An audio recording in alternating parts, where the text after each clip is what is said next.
Don't leave me hanging. It's go time.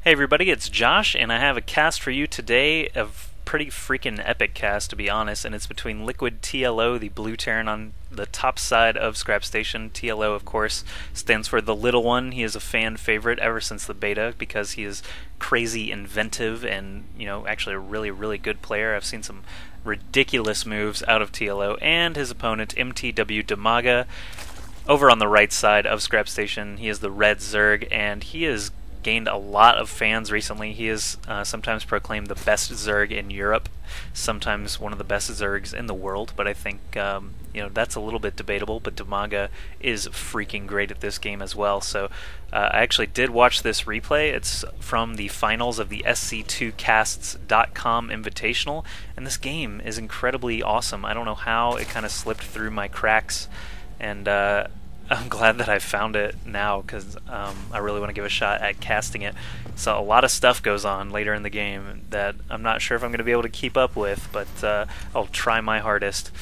And Dimaga, not sure if you've noticed this yet, no hatchery or spawning pool yet. He is up to 14 drones, and he's only got 100 minerals to work with. He actually did sneak an Overlord all the way over there to get a glimpse at TLO's base, but TLO actually hasn't done much of anything either, except for that first supply depot. He got the gas refinery before a barracks, which is not the very standard build for Terran that we've seen time and time again, where you get that barracks up first and then the refinery. Dimaga is moving along down to his natural expansion area with a single drone. He does have 300 minerals. He is going to drop that hatchery right there before getting a pool. He got that hatch at 16.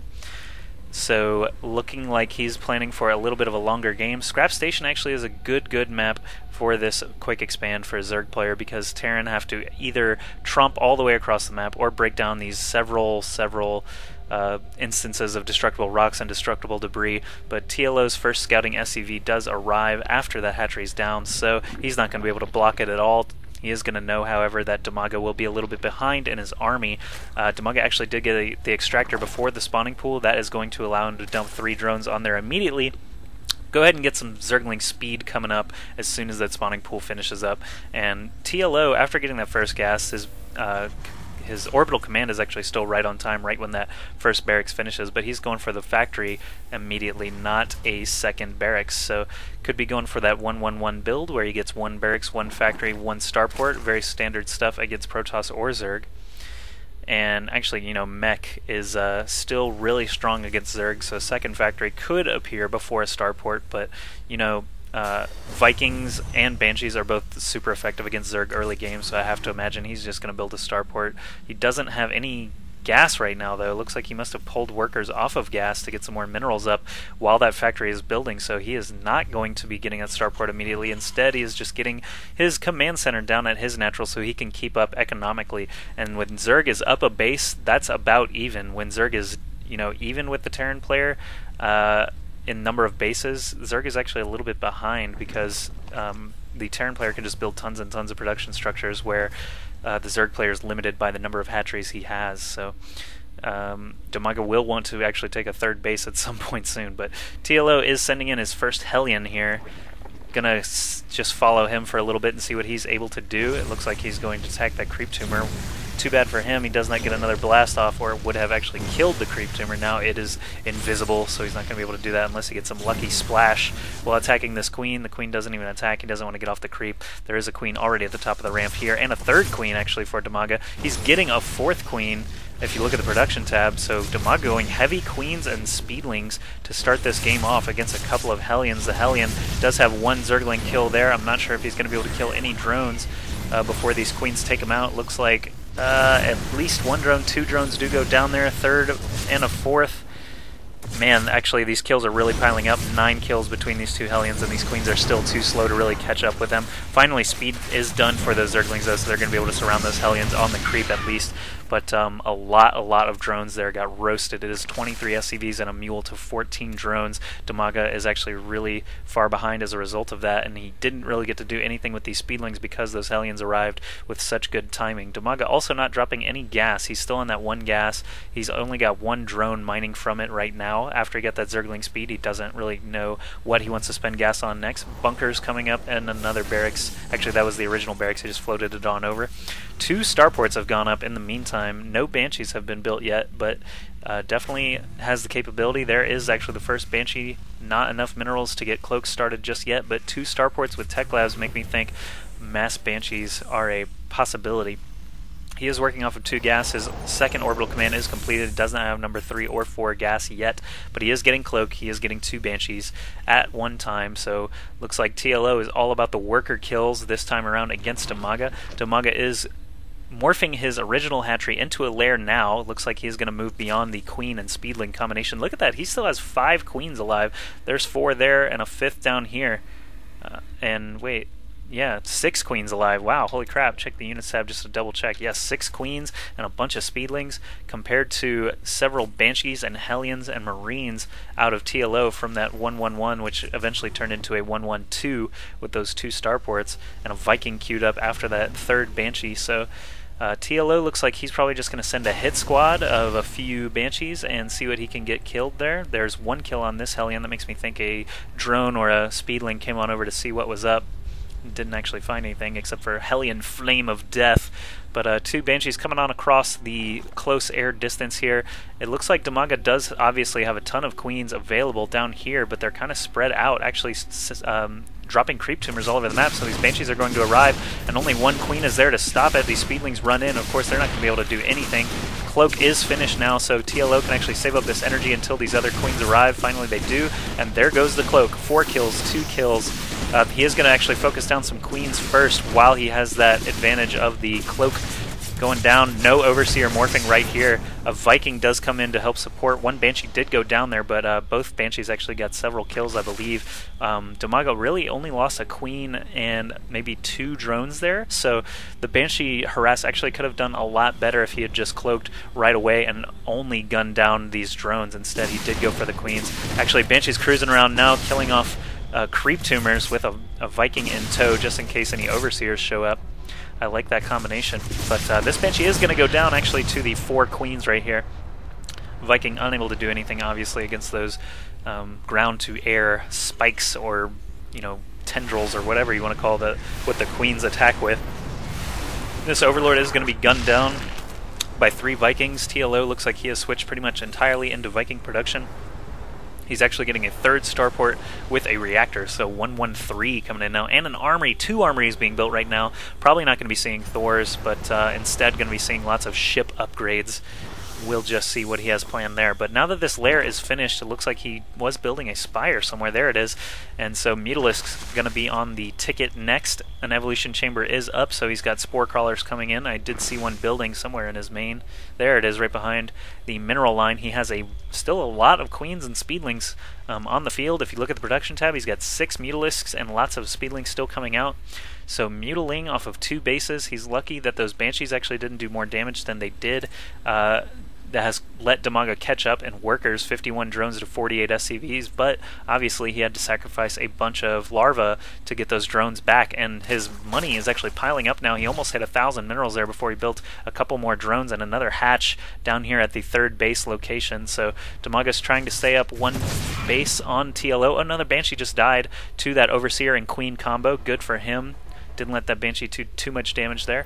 This second orbital command has all of its gas pumping. TLO checking his spending real quick. He is under 100 minerals and gas right now, so he's doing a great job. He's getting Terran ship weapons and armor from these 2 armories. He does have an idle SCV. Let's not tell him about that. But look at this fleet of Vikings coming up now. He's got 11 Vikings right here with 1-1 upgrades on the way. There are 6 Mutalisks flying in from Dimaga.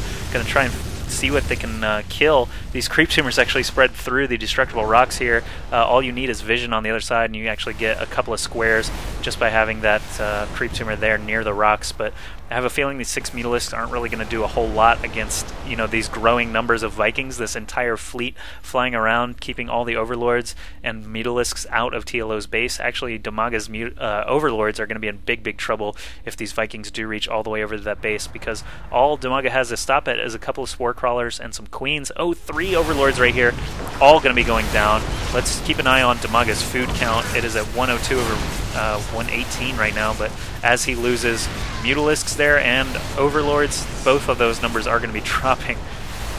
One more hit on that Overlord and it does go down. He's killing off that Overseer now as well. Vikings landing to kill off this queen. The queens from the other side of the destructible debris are going to have to waddle their way across just to be able to hit these guys. A couple of nice transfusions coming down, but the Vikings with their superior mobility able to just lift back up, start killing off the Mutalisks and more Overlords, while all these queens are stuck on the other side of the destructible debris as well as those speedlings. So Vikings definitely making use of their ability to go from ground to air. They could actually land right now, but all these speedlings have shown up. They're going to be able to surround these Vikings if they do land to try and take out this hatchery. What is coming along? We've got a bunch of Hellions coming here, and they do not have the blue flame just yet, although I have to imagine it would help. All these Vikings land, and with the help of the Hellions, kill off all the speedlings. They probably will be able to take out this hatch. I don't think Dimaga really has the forces necessary to combat this. There's a Viking here getting taken out by some queens, but if these Vikings landed right now, I have to imagine this hatchery would go down really fast. A queen does pop out. He's going to be able to kill off an SCV. I'm not sure why that SCV is even over there, except for acting as a repair force for all those Vikings and Hellions. More queens showing up now. 3 queens. I did see another transfusion there. They have lots of energy, but the queens do fall down to a combination of a bunch of Vikings, a Banshee, and a ton of Hellions and Marines actually gunning down this hatchery still. So Dimaga down to 2 bases. He didn't really have that 3rd base up and running for very long at all, and it looks like TLO is going to be rolling here with this big force against only a bunch of queens and speedlings from Dimaga. Actually, a few Mutalisks come in here to support as well. If these queens can stay alive, they have just so many hit points, and with transfusions, they take a lot of hits to kill. There are a ton of SCVs over here. 12 SCVs were pulled as a repair force over here for all these Hellions and Vikings, but all these queens here actually still alive, all 4 of them. Transfusions going off every which way. They're actually managing to kill off quite a few units. Only 3 kills on that one, 0 on that one. 2 more queens there. If you look at the production tab, 3 more queens are coming in. He did manage to sneak in a gold expansion down here during that encounter, and he is getting more queens out of it all the time. Yeah, so 3 queens coming out. He's got another hatchery here at his main so that he can produce more queens. He's not spending incredibly efficiently, though. He's up to 1,200 minerals. TLO is going to find this gold expansion, not going to allow that to live very long. This queen does go down. He doesn't have any buddies there to transfuse him. All these SCVs and landed Vikings able to kill off these speedlings just fine, and this hatchery, I have to say, is going to be going down very quickly here as well. So Dimaga getting some upgrades here. He's getting to 2-2 for his ground units, but queens and speedlings look like they're not going to be holding up too well against this huge fleet of Vikings. They seem to just have the number of all, they seem to be doing quite well against everything Dimaga has thrown at them so far. Mutaling with a bunch of queens mixed in. At least he has this hatch still going.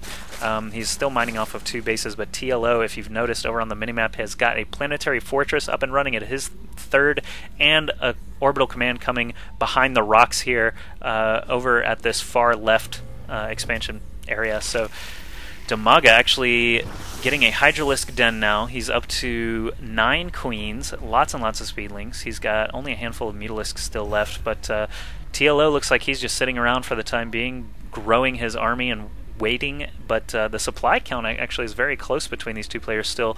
Dimaga at 126 and TLO is at 129 there just a second ago, 134 now, with all those production structures just cranking out Vikings and Hellions as you see in the production tab. So the Hellions move up first to get a glimpse of what is going to be going on up here. There is a single cloaked Banshee here trying to take care of these queens, but if you check this out, there are actually 10 queens right here taking out Vikings, Hellions, SCVs. I want to see how long these 10 queens last. It looks like they're going to be lasting a really long time. The Viking numbers are actually dwindling now, down to only 8. The SCV repair force has been totally nullified. There's still a single cloaked Banshee in the mix and no Overseer in sight, but with all these queens, I have to imagine they'll be able to kill off these Vikings with or without an Overseer present. They get a little too close to the planetary fortress, though, and Dimaga decides it's a good idea to back off, and he does drop another hatchery here at his 3rd. He wants that up and running. He already has the creep surrounding the base, so it is a good idea for sure. And he's also sending another drone down here to expand again. We saw earlier his minerals were up over 1,200, so just dropping expansions all over the place is a great idea, especially since TLO is on 4 mining bases right now. If you look at the